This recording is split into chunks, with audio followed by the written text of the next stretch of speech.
next on 11 News. I'm Jane Miller, live at Baltimore City Hall. Fred Bielfeld, Baltimore's police commissioner, known for his candid cop speak, is leaving. That story next. Terrell Suggs suffers a major injury. What he says about a possible return for this coming season and what a doctor says about the long-term effects that's straight ahead. Tracking thunderstorms and some summer-like temperatures headed our way. Inch to Weather Plus coming up.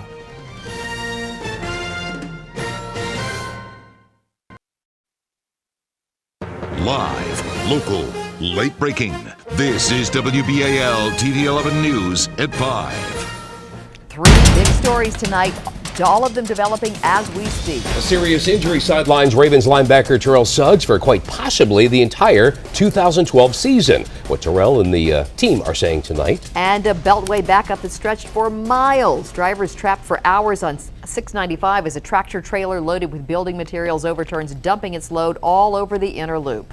And calling it quits. After more than 30 years on the force, 5 of them as the police commissioner, Fred Bielfeld is leaving the Baltimore City Police Department. Good evening, everybody. I'm Stan Stovall. And I'm Donna Hamilton. As you can tell, there is a lot going on today. We begin tonight with the departure of the city's much respected police commissioner, Fred Bielfeld. Yeah, never one to be afraid to use colorful language when describing his fight to rid city streets of criminals. Today, after more than 30 years on the force, 5 of them as the commissioner, he told the mayor he's ready to step down. I-10 lead investigative reporter Jane Miller is live downtown tonight with the late-breaking details. Jane? Stan, the commissioner told Mayor Stephanie Rawlings-Blake of his decision this afternoon, telling her he wants to leave the police department to spend more time with his family. Bielfeld was named commissioner by a previous mayor, Sheila Dixon, in 2007. He is credited with achieving significant drops in the city's notorious homicide numbers, and he's well known for his candid cop speak, using phrases like bad guys with guns and often referring to criminals as knuckleheads. He has also had to deal with the stains on the police department's reputation, the towing scandal last year, and currently allegations about a rogue investigation organized by a key Baltimore homicide detective. That is a still unfolding case that involves the alleged misuse of department resources. We spoke a short time ago with one of Bielfeld's colleagues, Gary McElhaney. Are you surprised? I am surprised. I thought, at least externally in the crime fighting category, that the police department was doing well. Administratively and internally, they had their issues, and it was becoming more and more difficult. But as far as crime fighting strategy goes, and what the public sees and what the politicians tend to rely on, those numbers seem to be going in the right direction. In a statement released by her office, Mayor Stephanie Rawlings-Blake called Bielfeld a great public servant who is owed a debt of gratitude. She said she respects his decision. A national search will be done to find his replacement. August 1st is the date that Fred Bielfeld is to leave. Reporting live tonight from City Hall, I'm Jane Miller, WBAL TV 11 News. All right, Jane, thank you. Another developing story right now. The inner loop of the Beltway back open after being completely shut down for hours today in Arbutus. First reported on WBALTV.com, Sky Team 11 has been over the mess since it happened just after 12:40 this afternoon near Washington Boulevard. A tractor trailer, you see it right there, overturned and lost its entire load of lumber pipes. Let's send it out to Captain Roy Taylor and Sky Team 11 right now and see what's happening at this hour. Roy? Stan, we have good news to report. The left side of your screen is the inner loop of the Beltway where that accident occurred. And as you can see, traffic is moving freely through here. Right now, it's just normal operations here on the southwest side of the Beltway. Reporting live in Sky Team 11, I'm Captain Roy Taylor. And now to news that sends shockwaves through Ravens fans and no doubt the entire team. Ravens linebacker Terrell Suggs confirms he has partially torn his Achilles tendon. Yeah, it's an injury the NFL Defensive Player of the Year insists will not keep him sidelined for the entire 2012 season. 11 Sports' Pete Gilbert joins us live in the studio with more. Hey, Pete. Well, via Twitter and text message, Terrell Suggs said all the things Ravens fans want to hear about such a devastating injury, except, of course, that it didn't happen. But what are the practical realities for Suggs' road to recovery, and how will he rely on his teammates to get him through? The reigning NFL Defensive Player of the Year, Terrell Suggs, seemed ready to lead the Ravens not only as they knock on the Super Bowl door, but to finally break it down. But a ruptured Achilles tendon put Suggs and his 82 career sacks on the shelf. Former Raven Kadri Ismail knows what a serious injury is like in the latter part of a career. I think the first part of it is the shock. The invincibility factor is a little lessened. But then there's the, okay, what do I need to do to get back? A lot of guys have had injuries, and now you got an ability to draw upon their knowledge and understanding of how did you get back. It's not just the surgery that does it, it's the rehab that really does it. Suggs says it may only be a partial tear, but according to Achilles expert Dr. Gregory Guyton of Union Memorial Hospital, that's highly unlikely given Suggs' age and size. Here's a probable recovery scenario. At about a year, you'll get 95% of the strength back. Now, one of the key features of the Achilles is you probably never quite get 100%. Nobody who would really study an Achilles tendon rupture and return would expect him to approach anywhere close to the 95 to 100% of the other side that you're ultimately going to see by the end of this season. Even under the best of circumstances, sitting here in May, it's unlikely that by the end of the season you're going to see that. But you could get him safe. But how effective is safe? 85% with Terrell Suggs might be better than 100% for the vast majority of the league. And so the odds are, could he return to play? I think there is a good chance that Terrell Suggs could come back to play in the latter months of the season and still be a very effective player. He would be beating the odds. And that's something Terrell Suggs is not afraid to do. You know, he's only missed 3 games in his 9-year career, but he'll likely miss at least twice that. So what about those tasked with picking up the slack? And what are the chances of a re-rupture? We'll talk about that new at 6. Live in the studio, Pete Gilbert, WBAL, TV 11 Sports. All right, Pete, thank you. Meanwhile, tonight, football fans in San Diego are dealing with the loss of one of their popular sports icons. A makeshift memorial has been growing throughout the day outside of Junior Seau's restaurant in Southern California. Seau died Wednesday of an apparent self-inflicted gunshot wound to the chest. In his 20-season career, Seau played for the San Diego Chargers, the Miami Dolphins, and the New England Patriots. He was a 12-time Pro Bowler. And that storied career has many wondering if the hits on the field, in particular numerous concussions, may have contributed to Seau's death. Well, a split verdict tonight in the trial of 2 brothers accused of beating an African-American teenager while on a neighborhood watch. Tonight, one brother walks free, but another is found guilty on 2 charges. Our live local late-breaking coverage continues with 11 News reporter Lowell Melzer at the Mitchell Courthouse. Lowell.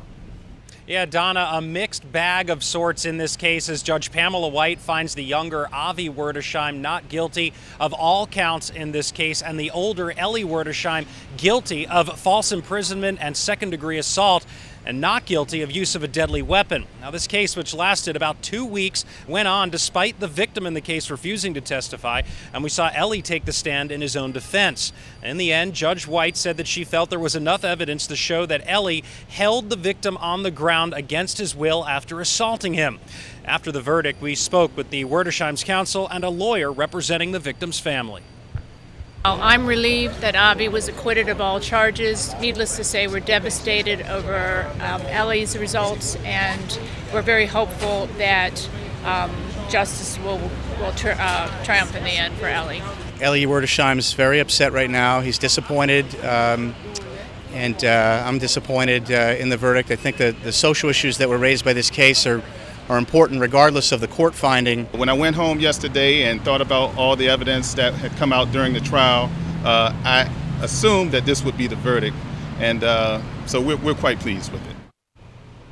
And the victim's family attorney also tells 11 News that the family has dropped its civil case against the Werdesheims. Sentencing for Ellie Werdesheim is scheduled for June 27th at 1 p.m. We'll have more details on what exactly unfolded in court tonight at 6 o'clock. For now, we're live outside the Mitchell Courthouse. I'm Lowell Melzer, WBAL TV 11 News. Lowell, thanks. And the latest on the trial for longtime political consultant Julius Hinson. The state has rested its case, claiming that Hinson tried to suppress the black vote in the 2010 gubernatorial election using robocalls.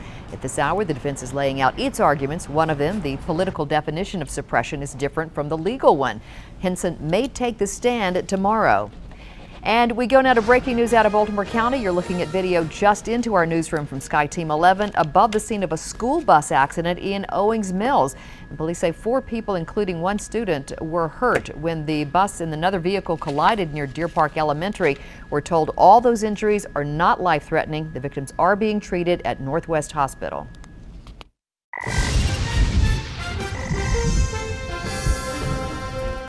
Well, across the state, a sharp contrast in temperatures. East winds coming in off the ocean, keeping coastal areas much cooler than areas to the west of us. Around the coastal areas of Delaware off the bay there, temperatures in the mid 60s, all the way up into northern Delaware, the upper sections of Maryland near the Pennsylvania line, low 70s around Baltimore.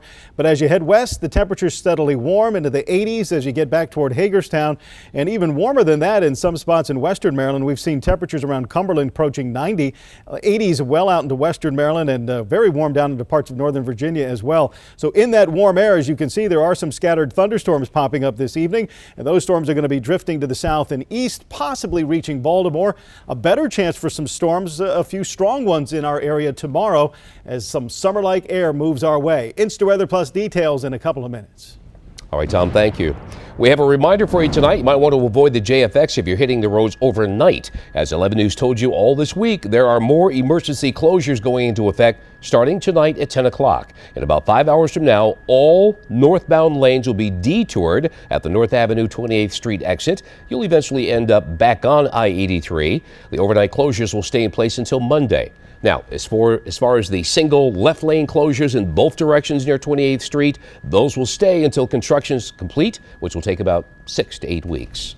And the Sears at the Columbia Mall will be shut down for some time as officials investigate an early morning fire in a nearby trailer. Employees at the department store arrived to work to find a hectic scene at the mall. Firefighters extinguishing flames and crews on hand working to clean up the damage.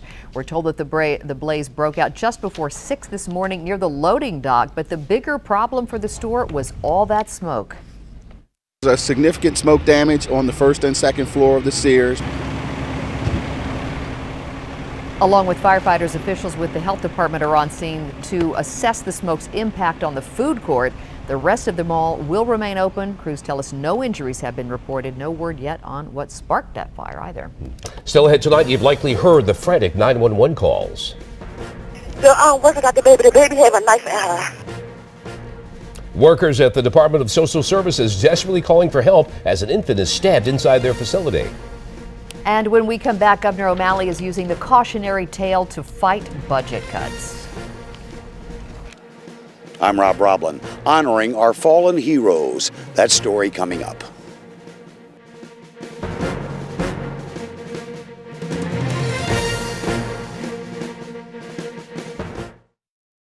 I need Baltimore City Visitor Center at 3031 Federal. The lady just said her name. I can't hear you. This occurred. I was thinking. Amazon paramedics on the way now, okay? All right, that's just a portion of one of the chilling 911 calls released earlier this week as workers at the Baltimore Department of Social Services desperately try to save an infant who they say had been stabbed in their facility by her own mother during a supervised visit. Tonight, state and city officials are saying thank you.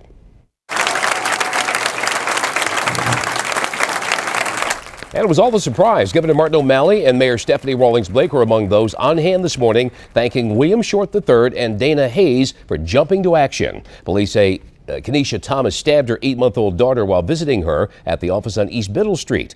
The governor used this situation to show just how important it is to maintain state and federal funding for health and social service departments.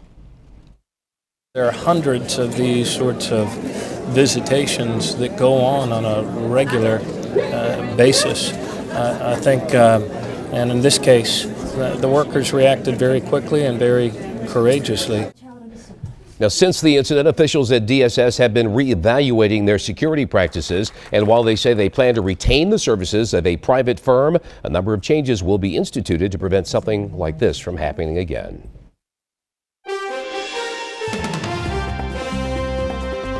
In tonight's medical alert, a new study finds that children born too early or too late may face more problems.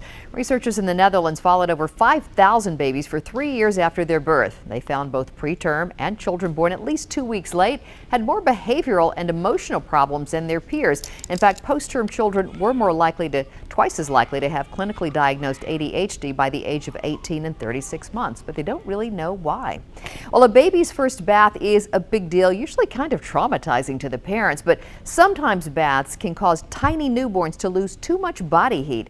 It started with a growing concern for late preterm babies who look and mostly act like full-term newborns, but are born just a few weeks early. Late preterm infants don't have as much body fat as full-term babies, so when they get chilly, they have to use all of their resources to warm up. Nurses in one Boston studied 100 babies and found that babies who had a warm tub bath stayed warmer than those who were sponge bathed.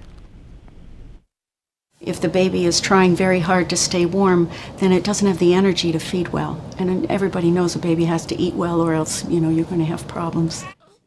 And those problems include low blood sugar, weight loss, and jaundice. Well, 4 months ago, the U.S. government sought to block publication of 2 studies about how scientists created an easily spread form of bird flu. Officials were worried that the full papers would give bioterrorists a blueprint for creating weapons. Well, a revised version of one of them is seeing the light of day now. Most human avian flu cases have been acquired through close contact with birds, but researchers now have created a virus in the lab that they say is capable of being transmitted from human to human with just 4 mutations. Researchers hope this can help scientists understand what makes bird flu spread in people. Now, your 11-inch Weather Plus forecast with Chief Meteorologist Tom Tasselmeyer. Good weather for the evening commute around the Baltimore Beltway. No sign of any big storms or showers moving through our area in the next few minutes at least. It's a clean sweep on HD Doppler from Towson down to Elk Ridge and to Glen Burnie and over onto the eastern shore. Not too far to our west, however, there are some thunderstorms developing. These are pretty much up in the mountains and in some much warmer air that has been enveloped across much of western Maryland from Hagerstown back into the mountains, 85 to 90 degrees for a good part of the afternoon. So a much warmer atmosphere out there leading to the round of thunderstorms that are showing some eastward drift, although it doesn't look like the bulk of that activity will survive the evening hours and the more stable air in the central and eastern part of the state. But it's worth watching, especially as we get for folks over there in parts of western Frederick County, maybe catching Carroll County in the next couple of hours, but it does look like they're mostly up in the mountains and in the warmer air.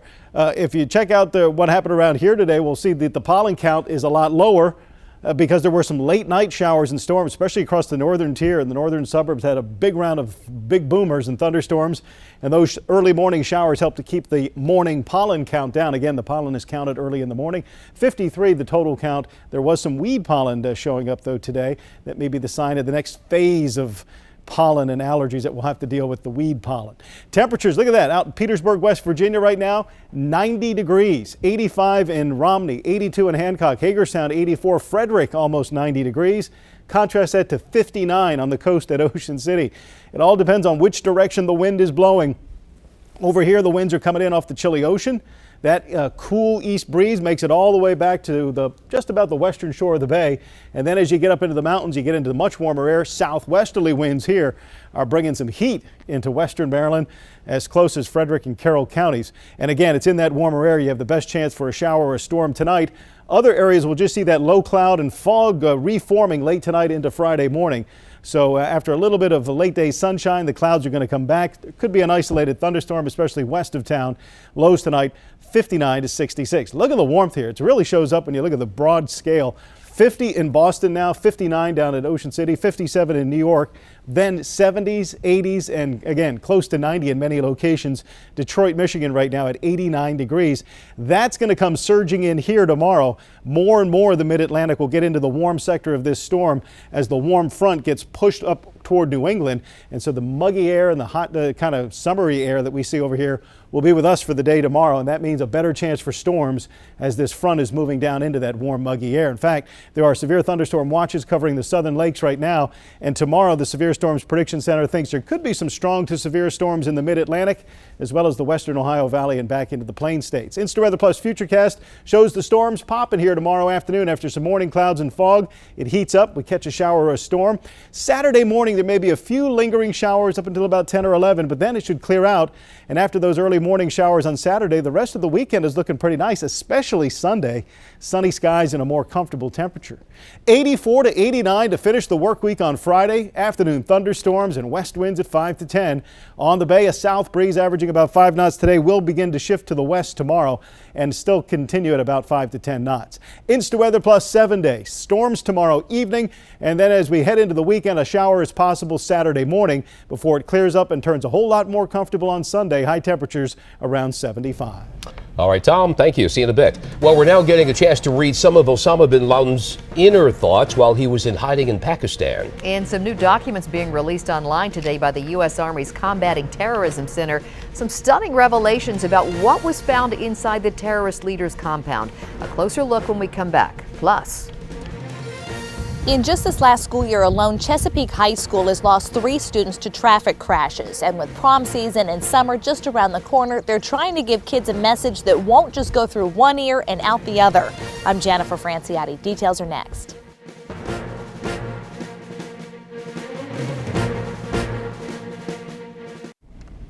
The Combating Terrorism Center at West Point has released declassified letters and documents found at Osama bin Laden's compound in Abbottabad, Pakistan. And those papers show, will pretty much give scholars and others an insight into the workings of al-Qaeda. At least that's what they're hoping. 11 News reporter Michelle Franzen has more on the letters from Abbottabad. The compound in Pakistan where Osama bin Laden lived in secrecy and died after U.S. Special Forces tracked him down is gone, destroyed without a trace. But documents, letters, and other evidence seized the night of the raid left a trail showing the al-Qaeda leader still had aspirations to attack the U.S. As a former professional intelligence officer, there's nothing I would like to have more than the capacity to read my enemy's mail. And in this case, we're actually reading 10 years of Osama bin Laden's mail. The intelligence community and the public are getting a snapshot look at some of the documents analyzed over the past year at West Point's Combating Terrorism Center. The West Wing gave West Point the green light to publish 17 documents and letters on its website, originals written in Arabic and translated into English, dated from 2006 to April 2011. Because of the renewed interest in on this anniversary in the mission that led to bin Laden's demise, that this was deemed an appropriate time to release them.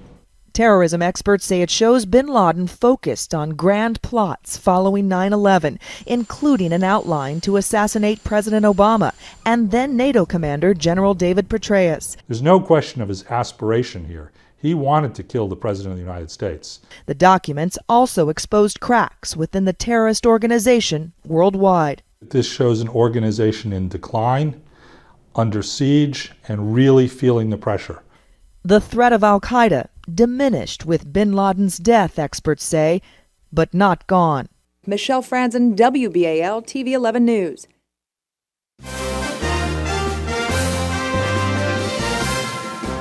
In tonight's Commitment 2012 update, Congresswoman and former presidential candidate Michelle Bachmann endorses Mitt Romney, a decision which could carry a lot of weight with 2 groups of voters that Romney needs behind him. Bachmann was a powerful voice for the Tea Party and Republican women, and today, as she spoke in Virginia to endorse Romney, what women decide could determine who wins the election, and polls show Romney trails the president right now with those voters. Now what Mitt Romney has going for him is the deep and broad antipathy to Barack Obama on the right among conservative women and among Tea Party types. He can capitalize that to compensate for his own shortcomings in appealing to them. Another issue for Romney, choosing his running mate. Romney could pick one to specifically help him with the conservative Tea Party or with moderate independent women. Decisions. Oh, yeah. Well, for the 27th year in a row, thousands will remember the fallen heroes of Maryland. Yeah, but this year may be particularly somber for residents of Howard County. How a father of 6 and an 11-year state police veteran will be honored. Plus, I'm Tim Tooten. Baltimore County is looking to hire more teachers, but how many? The numbers may surprise you. Plus, be the district's new Teacher of the Year. Those stories straight ahead.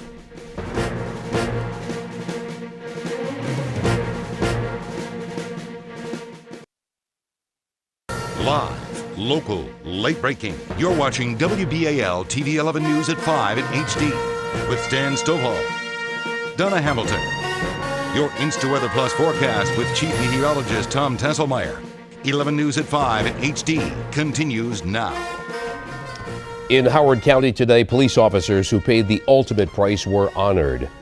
They're all fallen heroes. Over the years, 7 officers in Howard County have lost their lives in the line of duty. And it was almost a year ago when Maryland State Trooper Shaft Hunter was killed, and today his name was added to the list of fallen heroes. 11 News reporter Rob Roblin has the story.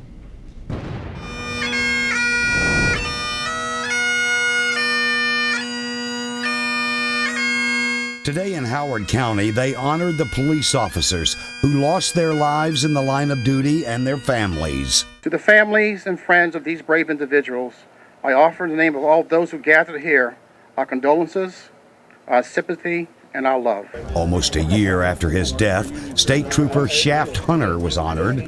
A plaque was unveiled in the Memorial Garden, and his family placed flowers to honor him. It means remembering our son who made the ultimate sacrifice, as well as remembering all of those who have fallen and have given their all. Howard County Police Officer Corporal Scott Wheeler lost his life in 2007. While the family says the ceremony means a lot, it is still painful. They let you know that people don't forget, that they still remember him, but it's hard. We miss him every day. I come every year because it just shows that Ted's sacrifice and the sacrifice of all the other officers, and the ones still in law enforcement, it's all remembered and it means something. Over the years, 7 police officers have lost their lives in Howard County in the line of duty. It's for those left behind that this ceremony is held every year. Losing one of our own is always very tough. And the fact that Howard County would be out here today to recognize the trooper that died in their county means the world to the state police. People make promises not to forget. Well, we try not to go back on that promise. And it's important that we come out here every year and honor those people. They made the ultimate sacrifice, honor their families, and really to celebrate those of us that are still left doing the job. Tomorrow there will be a Fallen Heroes Day ceremony at Delaney Valley Memorial Gardens, honoring all of Maryland's police officers and firefighters who died in the line of duty. Rob Roblin, WBAL TV 11 News. Breaking news right now. Let's send it out to Captain Roy Taylor and Sky Team 11. Roy, what do we see here? People trying to go home on 295 just south of I-95. A single vehicle crash here on the BW Parkway. Shut down 2 lanes, and as you can see, the traffic is backing up rapidly towards the Inner Harbor. Reporting live in Sky Team 11, I'm Captain Roy Taylor. All right, Roy, thank you. Well, here's a look at some of our other top stories at this hour. After 31 years as a member of the Baltimore Police Department and 5 years as commissioner, Fred Bielfeld is stepping down. Bielfeld, who began his career as a Baltimore police cadet back in 1981, says he wants to spend more time with his family. His retirement is effective August 1st of this year, but Bielfeld has agreed to work on a transition plan during the next several weeks. A national search for the commissioner's replacement will begin immediately. And upsetting news for Ravens fans and players tonight. Terrell Suggs has partially torn his Achilles tendon. Now, a torn Achilles tendon usually requires a lengthy rehab, but the star linebacker insists the injury will not keep him sidelined for the entire season. Suggs says he was injured in Arizona while he was practicing for an upcoming conditioning test.